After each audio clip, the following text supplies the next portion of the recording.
बिस्मिल्लाहिर्रहमानिर्रहीम।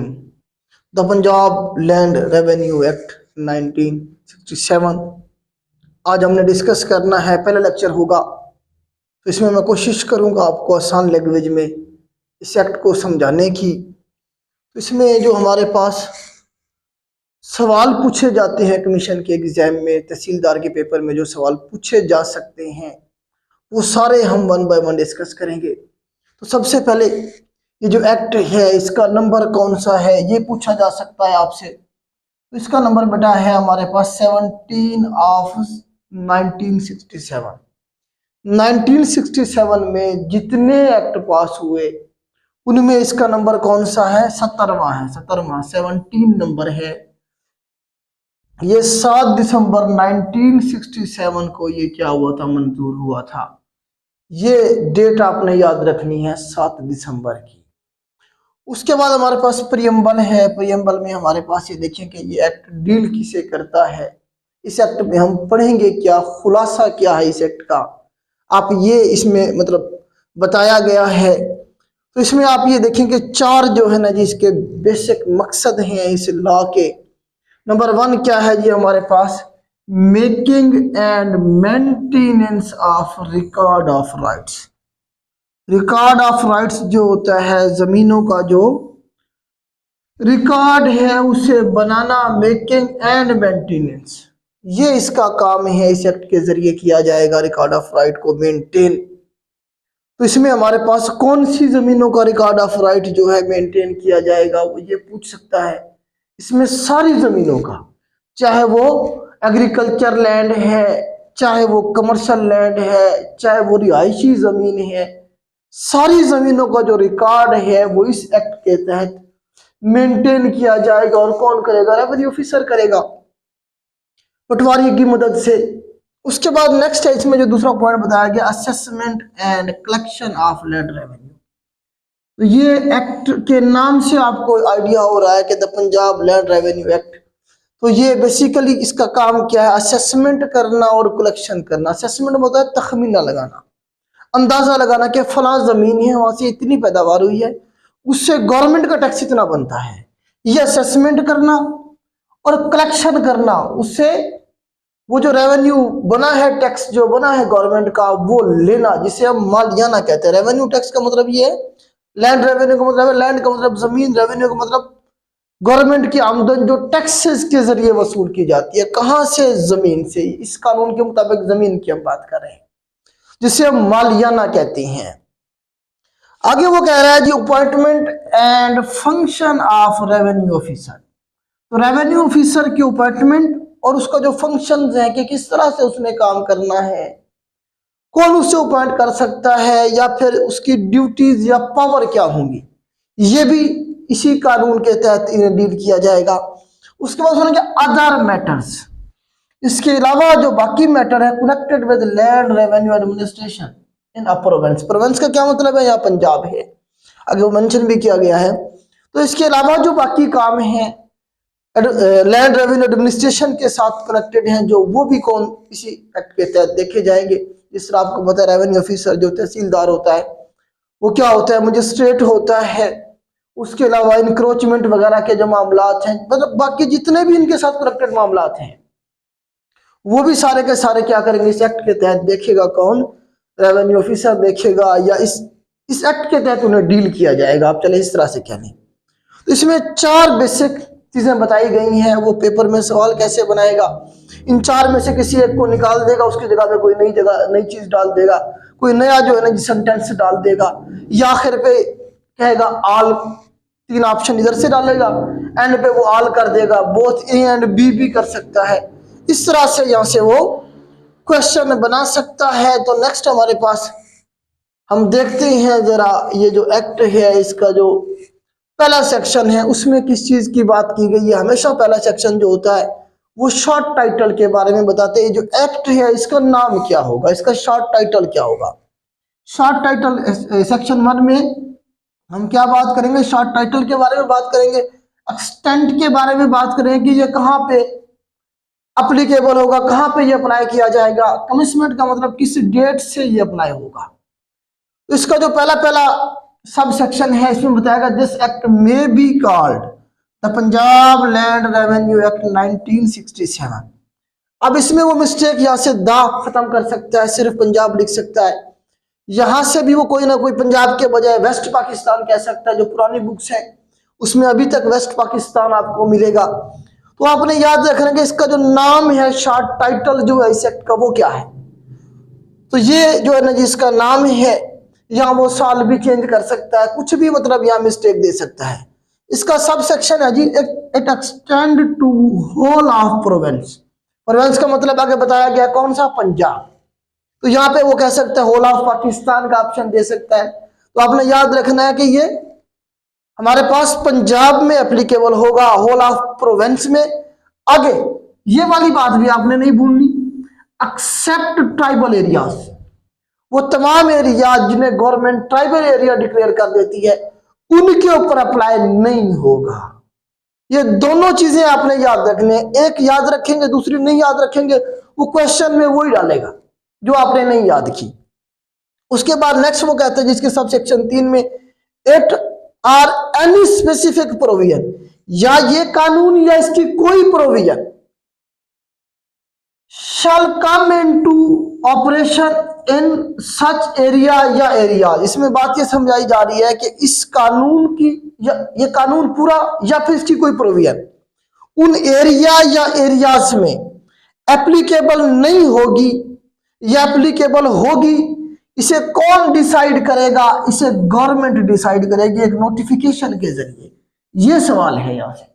अब वो कहेगा जी बताएं ये जो है ना कहा, ये इसमें जिस तरह उसने कहा कि इसकी जो स्पेसिफिक प्रोविजन है वो किसी एरिया के ऊपर अप्लाई हो सकती है या नहीं हो सकती है, इसे कौन डिसाइड करेगा, इसे गवर्नमेंट ऑफ पंजाब डिसाइड करेगी, गवर्नमेंट डिसाइड करेगी, या फिर बोर्ड ऑफ रेवेन्यू करेगा। तो आपने याद रखना गवर्नमेंट करेगी। और क्या करेगी गवर्नमेंट, नोटिफिकेशन करेगी कि इसकी कोई शिक जो है ना वो कहां पे अप्लीकेबल है या नहीं है।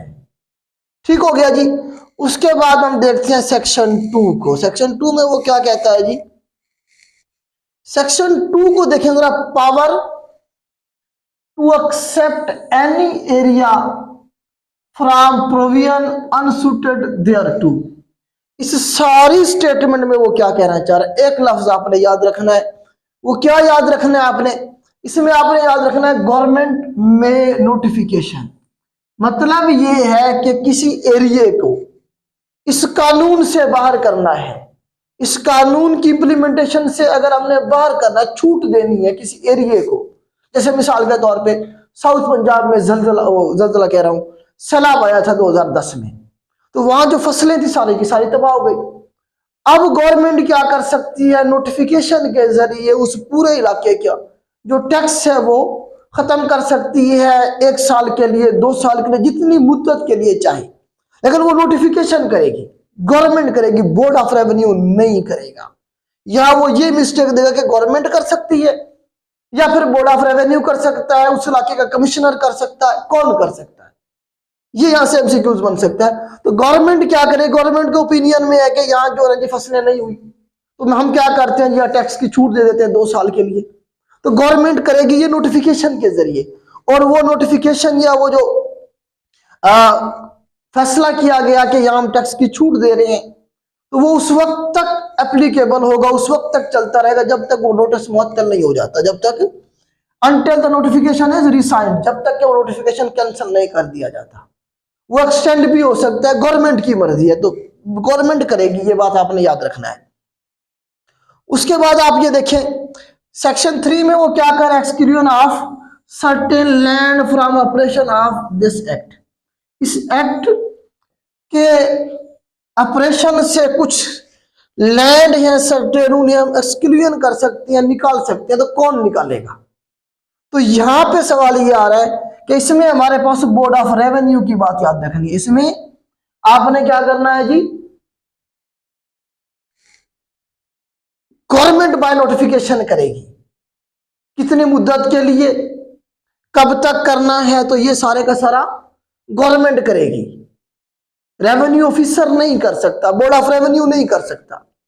इसमें आप देखें सेक्शन 3 में इस तरह भी सवाल बना सकता है, सेक्शन 2 के अंदर जो है ना जी अगर छूट देनी है किसी एरिया को किसी मुद्दत के लिए सेक्शन 2 के मुताबिक, वो कौन कर सकता है? गवर्नमेंट कर सकती है। सेक्शन 3 के मुताबिक किसी लैंड को एग्जेप्ट करना है, निकालना है, बाहर करना है, तो उसे कौन कर सकता है जी? बोर्ड ऑफ रेवेन्यू कर सकता है। अब इसमें क्या हो सकता है? देखें, एक जमीन थी एग्रीकल्चर, जहां से बोर्ड ऑफ रेवेन्यू को टैक्स आ रहा था। अब वो जमीन आरबी ने ले ली, उसके ऊपर कैंट बना दिया गया, तो क्या आप कैंट वालों से टैक्स लेंगे? नहीं लेगा। या एक जमीन थी जिसे जो है ना क्या हुआ, उसके ऊपर किसी लैंड होल्डर की जमीन थी, उसने वो जमीन जो थी वो दे दी किसे? कब्रिस्तान के लिए। तो क्या कब्रिस्तान से भी कोई पैदावार होती है? हमेशा रेवेन्यू जो कलेक्ट किया जाएगा वो प्रोडक्शन से किया जाता है, तो कब्रिस्तान से तो कोई रेवेन्यू नहीं आ रहा। तो फिर क्या होगा? उस कब्रिस्तान को रेवेन्यू वाले खाते से निकाल के बाहर करना किसका काम है? ये बोर्ड ऑफ रेवेन्यू करेगा। रेवेन्यू ऑफिसर जाएगा, उसकी असेसमेंट करेगा, देखेगा हाँ वाकई में यहाँ कब्रिस्तान बन चुका है, वाकई में यहाँ पे जो है ना कैंट का एरिया है, या कोई जमीन थी एग्रीकल्चर, वहां पे कोई कॉलोनी बन रही है, कमर्शियल कर दिया गया। तो वो जो रेवेन्यू ऑफिसर है या बोर्ड ऑफ रेवेन्यू क्या करेगा? उसकी असेसमेंट करके उसे एग्रीकल्चर लैंड से निकाल के कमर्शियल में डाल देगा। तो ये सारे का सारा काम कौन करेगा जी? बोर्ड ऑफ रेवेन्यू करेगा। और इंस्पेक्शन करके असेसमेंट करके करेगा। ये लिखा हुआ है assessment and collection of land revenue जो है, ये इसके ऊपर कौन करेगा जी? ये बोर्ड ऑफ रेवेन्यू कर सकता है। तो ये दोनों में मेन पॉइंट है, इन दोनों सेक्शन 2 में और सेक्शन 3 में, बस यही आपने याद रखना है। नेक्स्ट हमारे पास क्या है जी? नेक्स्ट हमारे पास है जी सेक्शन 4 है जी। सेक्शन 4 में हमारे पास डेफिनेशन है। सेक्शन 4 में हमारे पास डेफिनेशन है, और आसान सवाल देगा तो ये कह सकता है जी बताएं डेफिनेशन कौन से सेक्शन में? 4 में। वैसे इतना आसान देगा नहीं। डेफिनेशन में कुछ चीजें हैं जहां से सवाल बन सकते हैं, जैसा कि एग्रीकल्चर ईयर है। सबसे पहले हमारे पास एग्रीकल्चर ईयर के बारे में बताया गया है।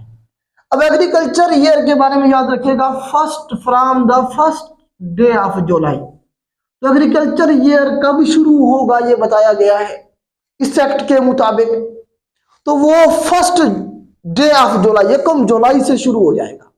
जिस तरह फिस्कल ईयर हमारा 1 जुलाई से शुरू होता है। अब ये वो एमसीक्यूज देगा। अब इसकी जो दूसरी बात है वो नहीं आपने पढ़ी। बोर्ड ऑफ रेवेन्यू जिस डेट को चाहेगा उस डेट को भी शुरू हो सकता है। मिसाल के तौर पे 1 जुलाई को तो शुरू होता ही है ना। एक एरिया है जहां पे जो फसल की काश्त 1 जुलाई से शुरू होती ही नहीं है, वहां जनवरी से शुरू होती है। तो फिर क्या करेगा बोर्ड ऑफ रेवेन्यू? क्या करेगा जी? एक नोटिफिकेशन के जरिए, बाया नोटिफिकेशन, एक नोटिफिकेशन के जरिए क्या करेगा जी? Approval of the government, government से अप्रूवल कराएगा, और उसी 1 जनवरी से जो है ना वहां पे क्या करेगा जी? एग्रीकल्चर ईयर डिक्लेयर कर सकता है। ये पॉइंट है समझने वाला, जिसमें वो आपको एमसीक्यूज दे सकते हैं। तो 1 जुलाई ठीक हो गया। उसके अलावा कौन सी डेट से शुरू हो सकता है?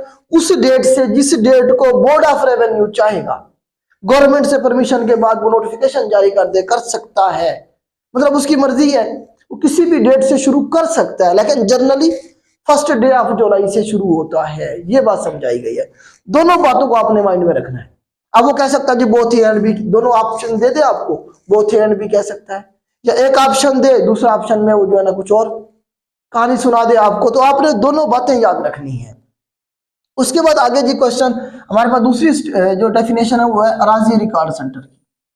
तो अराजी रिकॉर्ड सेंटर जो है आपको पता 2017 में पैलरा बना था, पंजाब लैंड रिकॉर्ड अथॉरिटी बनाई गई। इसने क्या करना था? इसने जो जमीनों का रिकॉर्ड है उसे कंप्यूटराइज करना था। उसके लिए अराजी रिकॉर्ड सेंटर बनाए गए, जहां से आप आजकल फर्द मलकियत लेके आते हैं। तो ये अराजी रिकॉर्ड सेंटर का मतलब क्या है ये बताया गया है।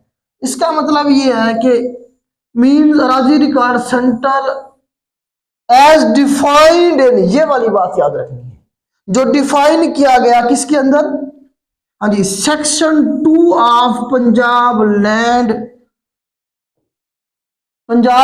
Land record authority 2017। अब यहां से सवाल क्या बन सकता है? अब सवाल ये बनेगा जी राज्य रिकॉर्ड सेंटर का मतलब है कि जो बना Punjab land record authority act 2017 के मुताबिक, 16 के मुताबिक, 15 के मुताबिक। अच्छा 17 वो नहीं चेंज करता, आपने याद कर लिया 17 के मुताबिक बना। यहां से वो सेक्शन 2 के तहत बना, सेक्शन 3 के तहत, सेक्शन 10 के तहत, यहां से वो चेंज कर देगा। इसका सब सेक्शन भी वो आपको कह सकता है, सब सेक्शन तक वैसे बहुत कम चांसेस है, सेक्शन में आपको यही चक्कर देगा वो आपको।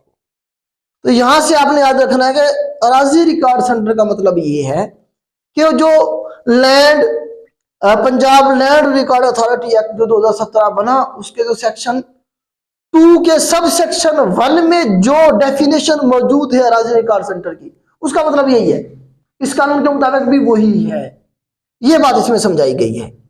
उसके बाद नेक्स्ट है जी हमारे पास arrear of land revenue. Arrear का मतलब ये है बेटा, इसमें आगे डिफाइन भी किया गया है कि वो अनपेड, जिसे हम एरियर्स को बेसिकली हम वाजिबात कहते हैं, महसूलात, वाजिबात। जिस तरह आपके पास जब बिल आता है, आप किसी महीने का बिल ना पे करें तो अगले महीने जब बिल आएगा उसमें लिखा होगा कि bill of November and arrear of अगस्त या सितंबर का आपने बिल नहीं भरा, एरियर ऑफ सितंबर लिखा होगा, सितंबर के वाजिबात, और इस महीने का आपका बिल है ये। तो एरियर का मतलब क्या बेटा, वाजिबात। कौन से वाजिबात? जो जमीन के, इस कानून के मुताबिक जो लैंड रेवेन्यू, जमीन के जो आपकी प्रोडक्शन थी उसके ऊपर जो आपके वाजिबात थे वो आपने पे नहीं किए ड्यू डेट को, तो ये सारे के सारे क्या, इसका मतलब क्या है जी, means land revenue which remain unpaid after the date on which it becomes payable. जिस डेट को पे करने थे आपने नहीं पे किए, तो वो आपके क्या बन गए, एरियर बन गए, वाजिबात बन गए। उसके बाद आगे है हमारे पास नेक्स्ट जो डेफिनेशन है वो है जी हमारे पास असेसमेंट सर्कल की। अब असेसमेंट सर्कल को जरा समझने की कोशिश करें, इसमें दो ही पॉइंट याद रखने वाले हैं। एक है कि हमारे पास ग्रुप ऑफ स्टेट आपने याद रखना है, दूसरा आपने याद रखना है होमोजीनियस। होमोजीनियस होता है एक जैसा, हेट्रोजीनियस होमोजीनियस, हेट्रो मुख्तलिफ, होमो एक जैसा। तो इसमें बात ये याद रखनी है आपने, देखें मिसाल के तौर पे मुल्तान है, मुल्तान के आसपास गंदुम काश्त की जाती है, 90% लोग हैं जो गंदुम काश्त करते हैं, और गंदुम की पैदावार एवरेज है 50 मन एक एकड़ से, किसी की 30 मन है, किसी की 40 है, किसी की 50 है, किसी की 60 है। मुल्तान के आसपास सारे लोग गंदुम ही काश्त करते हैं। अब रेवेन्यू ऑफिसर एक एक मालिक के पास, किसी के 2 एकड़ है, किसी के 50 एकड़ है, जाए एक एक बंदे की पैदावार को देखे कि जिसकी कितनी पैदावार है उस पर कितना टैक्स लगेगा, पॉसिबल नहीं है। तो वो क्या करेगा रेवेन्यू ऑफिसर, वो देखेगा यहाँ पे अच्छा मेजॉरिटी 90% लोग गंदम काश्त कर रहे हैं, अच्छा गंदम की जो एवरेज है यहाँ पे 40 मन है, तो 40 मन के हिसाब से सब पे टैक्स लगा देगा। उस एरिया को सारे को क्या किया जाएगा, एक सर्कल डिक्लेयर कर दिया जाएगा, भाई ये जो सर्कल है इसमें जो है ना जी, जो टैक्स है वो क्या होगा जी, 40 मन गंदम के हिसाब से होगा। तो ये इस तरह से असेसमेंट सर्कल बनाए जाते हैं। असेसमेंट तखमीना लगाना, अंदाजा लगाना, असेसमेंट करना कि कितना टैक्स बनता है, प्रोडक्शन कितनी हुई उस पर टैक्स कितना बन रहा है, तो असेसमेंट सर्कल बनाए जाते हैं। मुल्तान का एक सर्कल बना, इसी तरह से लाहौर अगर जाए, लाहौर की तरफ, तो वहां पे आपको पता है मकई काश्त की जाती है या आलू या सब्जी काश्त की जाती है, तो वहां पे जो असेसमेंट सर्कल है, मैक्सिमम जो एरिया है जहाँ पे सब्जी काश्त हो रही है, उसकी एक अलग से असेसमेंट सर्कल बना दिया जाएगा, उसके हिसाब से, वहां से पैदावार के हिसाब से। तो इस तरह से डिफरेंट सर्कल बनाए जाते हैं गवर्नमेंट को रेवेन्यू कलेक्शन में, ताकि उन्हें आसानी रहे, और जो है ना इस तरह से। तो असेसमेंट सर्कल में याद रखिएगा ये बात बताई गई है कि ग्रुप ऑफ स्टेट्स, एक स्टेट लाहौर, मुल्तान के आसपास हमने बनाई, एक लाहौर की बनाई, इस तरह से ग्रुप बनाए जाएंगे स्टेट के। स्टेट का मतलब यहाँ पे आप समझ लें कि ऐसा एरिया, मतलब इसे आप महाल कह सकती हैं, ऐसा एरिया जिसकी जो है ना जी अलग से हम जो है ना क्या करते हो, असेसमेंट करते हो, उसे हम क्या कहेंगे, स्टेट कहेंगे, जिसका अलग से रिकॉर्ड ऑफ राइट हो। तो इस तरह से जो है ना जी ग्रुप ऑफ स्टेट्स बना दी जाएंगी, और उनके ऊपर क्या होगा जी, सफिशिएंटली होमोजीनियस, उनके ऊपर जो टैक्स लगेगा वो क्या होगा जी, होमोजीनियस होगा, कॉमन सेट ऑफ रेट। याद रखिएगा होमोजीनियस, जो एक जैसी स्टेट्स थी जिनकी पैदावार तकरीबन मिलती जुलती थी, एक जैसी थी, उनका कॉमन सेट ऑफ रेट्स होगा, उसके ऊपर जो टैक्स लगेगा वो तकरीबन कॉमन ही होगा, एक ही टैक्स लगेगा सारों पे। अब इसमें वो कैसे सवाल बना सकते हैं, वो कहेगा जी होमोजीनियस जो स्टेट्स हैं उनके ऊपर जो टैक्स होगा वो क्या होगा जी, कॉमन सेट होगा, डिफरेंट होगा, क्या होगा, इस तरह से वो कह सकता है। होमोजीनियस के बजाय वो कहते हैं जी हेट्रोजीनियस, जो हमारे पास हैं स्टेट्स, उनके जो ग्रुप बने उन पे टैक्स किस तरह से लगेगा। बात आपने ये याद रखी कि ग्रुप ऑफ स्टेट्स में या असेसमेंट सर्कल में हम क्या करते हैं, कुछ ग्रुप ऑफ स्टेट्स बनाते हैं जो कि होमोजीनियस होती हैं, उनके ऊपर हम क्या करते हैं, कॉमन सेट ऑफ रेट्स लगा देते हैं रेवेन्यू का। ये इसमें बात थी समझाने वाली। नेक्स्ट हमारे पास है board of revenue. Board of revenue का क्या मतलब है, ये बताया गया इसमें। बोर्ड ऑफ रेवेन्यू का मतलब है इसमें, ये देखें, बोर्ड ऑफ रेवेन्यू एक्ट 1957, ये याद रखना है आपने। पंजाब का द पंजाब, चलें इसे भी साथ ही the Punjab board of revenue act 1957, इसके तहत जो इदारा बनाया गया बोर्ड ऑफ रेवेन्यू, अब इसमें वो 67 भी कह सकता है, यहां पे वो द पंजाब के बजाय वेस्ट पाकिस्तान कह सकता है, या सिर्फ पाकिस्तान कह सकता है। मिस्टेक उससे इस नजर से देनी है। आपने जो लॉ होता है उसकी जो स्टेटमेंट होती है उसमें जो वर्डिंग होती है वो याद रखनी होती है, उसी के एमसीक्यूज बनने होते हैं। तो इसमें आप बोर्ड ऑफ रेवेन्यू के बारे में याद रखें, तो ये हाईएस्ट अथॉरिटी होती है अपील की। ये सवाल बन सकता है कि प्रोविंस में हाईएस्ट अथॉरिटी अपील के लिए कौन सी है, अपील के लिए, रिव्यू के लिए। जिस तरह आपको पता है कि जिस तरह क्रिमिनल केसेस होते हैं या सिविल केसेस जो होते हैं, उनकी जो हाईएस्ट अथॉरिटी होती है अपील की, वो क्या होती है, हाई कोर्ट्स होती हैं, वहां जाते हैं आखिरी, उसके बाद फिर सुप्रीम कोर्ट। सूबे के अंदर क्या होते हैं, हाई कोर्ट होते हैं। इसी तरह से बोर्ड ऑफ रेवेन्यू क्या है, ये हाईएस्ट अथॉरिटी है अपील और रिव्यू की, किसी में, सूबे में, प्रोविंस में। ये आपने याद रखना है। दूसरा, ये क्या, कौन से, बोर्ड ऑफ रेवेन्यू एक्ट 1957, उसके तहत जो है ना ये बोर्ड ऑफ रेवेन्यू का जो इदारा है, ये आप कह सकती हैं कि एस्टेब्लिश हुआ था। उसके बाद नेक्स्ट है जी हमारे पास बाउंड्री मार्क की डेफिनेशन। बाउंड्री मार्क की हमारे पास डेफिनेशन है। इसमें वो क्या करे, बाउंड्री मार्क में देखें, एक शख्स है, एक जिसके जो है ना 5 एकड़ है, एक के 1 मुरब्बा है, एक के 200 मुरब्बे हैं। अब उनकी जमीन को हम क्या कर सकते हैं जी, उनके जमीन के दरमियान में अलग अलग करने के लिए, सेपरेट करने के लिए कोई दीवार तो नहीं बना सकते। हम क्या करते हैं, कुछ निशान लगाते हैं, बाउंड्री मार्क्स करते हैं। देहात से जिन लोगों का ताल्लुक है उन्होंने सुना होगा पत्थर लाइन, मुरब्बा लाइन के बारे में सुना होगा। या रोड के ऊपर जब आप जा रहे होते हैं तो मिट्टी की इस तरह से बुर्जी बनी होती है, उसके ऊपर जो है ना ऐसे कलर करके कुछ ना कुछ लिखा होता है। बेसिकली क्या होते हैं, मार्क होते हैं, निशान होते हैं। इसे आप इस तरह से कह सकते हैं, जिस तरह देहात में अगर आप जाएं तो कहीं पे जो है ना सड़क के इस तरफ जी फलां की जमीन, इस तरफ फलां की जमीन है, सड़क को बाउंड्री लाइन बना दिया जाता है। कहीं पे नाला होता है, कहीं पे जो है ना आप बने होते हैं। तो इस तरह से आप कह सकते हैं कि इसे उर्दू में आप कह लें नाला खाला बनना, नाला खाला, उसके जरिए कुछ बाउंड्री मार्क्स बनाए जाते हैं। इसमें आप देखें, mean erection where earth stone, मिट्टी की हो सकती है, स्टोन क्या हो सकता है, पत्थर का हो सकता है, अदर मटेरियल कोई भी है इसमें, अनप्लोड रिज जिसपे हल नहीं चलाया जा सकता, स्ट्रिप ऑफ ग्राउंड हो सकता है, या other object of mark, whether natural artificial sets. ये सारा उसने बताया है कि जो है ना जी बाउंड्री मार्क यूज किए जाते हैं जब जमीन की तकसीम हो रही है, तो नखेड़ा हो रहा होता है, तब भी क्या किए जाते हैं जी, बाउंड्री मार्क बना दिए जाते हैं। तो देहातों में जो पुराने बुजुर्ग हैं वो, उनकी अगर जमीन का कोई मसला हो, कम ज्यादा हो रही हो, तो वो कहते हैं जो फलां पत्थर लाइन से जो है ना पैमाइश शुरू करें, वो सही है अपनी जगह पे, वहां से लेके आए और अपनी जमीन पूरी कर लें। पत्थर लाइन मतलब गवर्नमेंट क्या करेगी, एक बाउंड्री के मार्क्स लगाएगी कि फलां से फलां तक जो है ना ये एरिया है, फलां की जमीन है, फलां का एरिया, इस तरह से। तो इन्हीं के बारे में जो है ना इसमें डिस्कस किया गया है।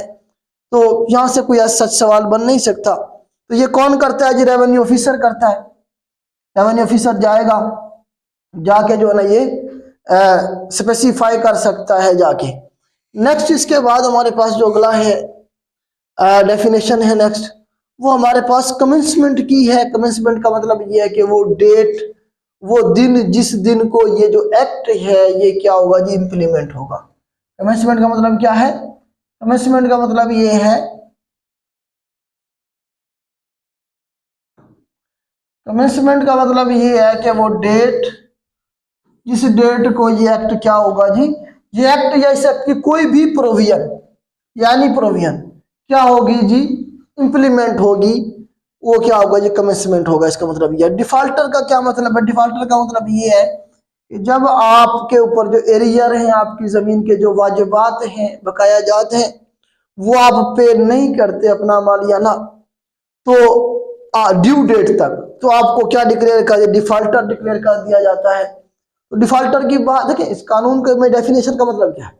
इसका मतलब ये है कि इसमें जो चीजें बताई जाएंगी उसके मुताबिक डिफॉल्टर की क्या डेफिनेशन है। इसके मुताबिक डेफिनेशन ये है कि जब आप जमीन के जो वाजिबात हैं, जो एरियर्स हैं, वो आप अदा नहीं करते, तो इस कानून के मुताबिक आप डिफॉल्टर हैं। आपने लोगों के लाखों रुपए देने हैं, इस कानून के मुताबिक कोई फर्क नहीं पड़ता। इस कानून के मुताबिक डिफॉल्टर आप कब होंगे? जब आपने जमीन के पैसे नहीं दिए, जमीन के जो टैक्स था वो नहीं अदा किया, तो आप क्या होंगे? डिफॉल्टर होंगे। अच्छा, आगे उसने कहा है कि श्योरिटी, श्योरिटी वाली बात, जब आप किसी से पैसे लेने जाते हैं, दरमियान में क्या आता है? गारंटर आ जाता है। गारंटर कहता है जी ठीक है जी, फलां डेट को इसने पैसे ना दिए तो मैं दूंगा। तो अगर गारंटर ने भी नहीं दिए, तो वो गारंटर भी क्या होगा? डिफॉल्टर डिक्लेयर होगा। इसमें ये बात बताई गई है। नेक्स्ट है जी हमारे पास इनकम्बरेंस। इनकम्बरेंस का मतलब ये है, इसमें ये मैंने इधर हाईलाइट किया, ग्रांट, प्राइवेट ग्रांट और कंट्रैक्ट। आपने अपनी जमीन की बेस पे किसी से प्राइवेट कंट्रैक्ट कर लिया, आपने जमीन किसी को रहन पे दे दी, आपने अपनी जमीन किसी को ठेके पे दे दी है, उससे पैसे ले लिए, आप उस जमीन को आगे बेच नहीं सकते। अगर बेचेंगे तो वो जिसके साथ आपने प्राइवेट कंट्रैक्ट किया है, उसके नुकसान की भरपाई कौन करेगा? आप करेंगे, वो जमीन करेगी।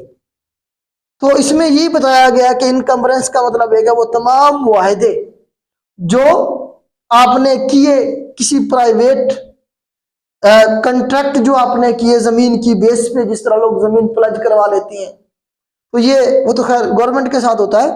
तो ये सारे के सारे क्या होंगे जी? इनकम्बरेंस में आ जाएंगे। वो सारे क्लेम जमीन के ऊपर, वो सारे चार्जेस, वो क्लेम जमीन के against the land arising out of the private contract, इसमें ये बात बताई गई है। इसके बाद हमारे पास नेक्स्ट है, नेक्स्ट स्लाइड में जो डेफिनेशन बताई गई है ना जी, वो है हमारे पास अस्टेट की। अस्टेट का मतलब आप इसे समझ लें कि आसान लैंग्वेज में महाल कह लें। स्टेट की डेफिनेशन यहाँ बताई गई है कि सेपरेट रिकॉर्ड ऑफ राइट, जमीन का वो टुकड़ा, वो लैंड जिसका सेपरेट रिकॉर्ड ऑफ राइट हो, जिसकी सेपरेटली असेसमेंट की जाए। हाँ जी, which the board of revenue में जनरल रूल स्पेशल ऑर्डर, या वो एरिया जिसके ऊपर बोर्ड ऑफ रेवेन्यू क्या करे जी? जनरल रूल या फिर कोई स्पेसिफिक ऑर्डर उसके ऊपर अप्लाई कर दे, वो क्या होगा? एक हमारे पास अस्टेट कहलाएगी। अस्टेट की डेफिनेशन क्या है जी? अब ये तीनों दे सकते हैं वो पेपर में। ये अस्टेट का मतलब है जिसका सेपरेट रिकॉर्ड ऑफ राइट हो, जिस जमीन का या जिसका कोई सेपरेट असेसमेंट की जाए, या जो है ना जी जिसके ऊपर कोई स्पेसिफिक जो है ना जी ऑर्डर इंप्लीमेंट हो रहा हो किसी एरिया के ऊपर जी, यहाँ से टैक्स नहीं लेना, तो वो क्या होगा? हमारा एक अस्टेट होगा। अस्टेट है ये लफ्ज वैसे। उसके बाद हमारे पास होल्डिंग है। होल्डिंग को आप सादा जबान में मलकियत कह सकते हैं। मींस शेयर और पोर्शन ऑफ अ स्टेट, ये जमीन का वो हिस्सा है या पोर्शन है जो एक लैंड ऑनर जो है ना क्या करता है जी? होल्ड करता है, जिसके पास एक लैंड ऑनर या फिर एक से ज्यादा, बाय टू और मोर, एक या दो या इससे ज्यादा भी जो लैंड ऑनर हैं वो क्या कर सकते हैं जी? वो होल्ड करते हो, वो मलकियत कहलाएगी, होल्डिंग कहलाएगी। इसमें ये बात बताई गई है। उसके बाद हमारे पास इरिगेटेड लैंड है। तो लैंड हमारे पास बेटा इसमें बताया गया कि इरिगेटेड लैंड कौन सी होगी? जो आर्टिफिशियली, जिसे आर्टिफिशियली कैनाल के जरिए, ट्यूबवेल के जरिए, कुएं के जरिए, लिफ्ट स्प्रिंग के जरिए, टैंक के जरिए, क्या आर्टिफिशियल मीन ऑफ इरिगेशन, जिससे आर्टिफिशियल मीन ऑफ है मतलब 12 महीने जिसे पानी मिल रहा हो आर्टिफिशियली, जिसके ऊपर एग्रीकल्चर काश्तकारी की जा रही हो आर्टिफिशियल मीन सोर्सेज के जरिए, तो वो क्या होगी, हमारे पास इरिगेटेड लैंड होगी। अब एक होती है हमारे पास अनइरिगेटेड लैंड, एक होती है हमारे पास बैरन लैंड। तो अनइरिगेटेड लैंड कौन सी होती है, जो कुदरती बारिश आ गई, बरानी जिसे हम कहते हैं, सैलाब आ गया, सैलाबी जमीनें, तो वो अनइरिगेटेड होती हैं। एक होती है हमारे पास बैरन, बैरन बंजर जमीन। तो अनइरिगेटेड और बंजर में फर्क है। बंजर जमीन वो जमीन होती है जिसपे 6 साल तक कोई फसल ना हुई हो, जिसके ऊपर 6 साल तक मुसलसल कोई फसल ना हुई हो, तो उसे हम क्या कहेंगे, बैरन लैंड कहेंगे। उसके ऊपर कोई टैक्स नहीं होता 6 साल तक, या 12 फसलें, एक साल में 2 फसलें होती है जनरली पाकिस्तान में, तो या उस पर कंटिन्यूसली 12 फसलें काश्त ना हुई हो, या 6 साल तक उस पर कोई फसल ना हुई हो, तो उसे हम क्या कहेंगे, बैरन कहेंगे। बैरन के ऊपर कोई टैक्स नहीं है। अनइरिगेटेड का भी लिमिट है एक, और इरिगेटेड लैंड की भी लिमिट है। इरिगेटेड लैंड वो लैंड जो आर्टिफिशियल सोर्सेज के जरिए जिसे काश्तकारी की जा रही हो, और अनइरिगेटेड जो कुदरती सैलाब से, बारिशों से जिससे काश्तकारी हो रही हो। तो ये यहीं तक हम रोकते हैं। 10 जो है हमने डेफिनेशन की है, इससे आगे 18 और है हमारी, वो दूसरे लेक्चर में इंशाल्लाह हम करेंगे। मैं उम्मीद करता हूं कि मैं आपको ये समझा पाया हूँगा। मैंने कोशिश की है इसे आसान करके आपको समझाऊं। आज के लिए इतना ही, अल्लाह हाफिज़।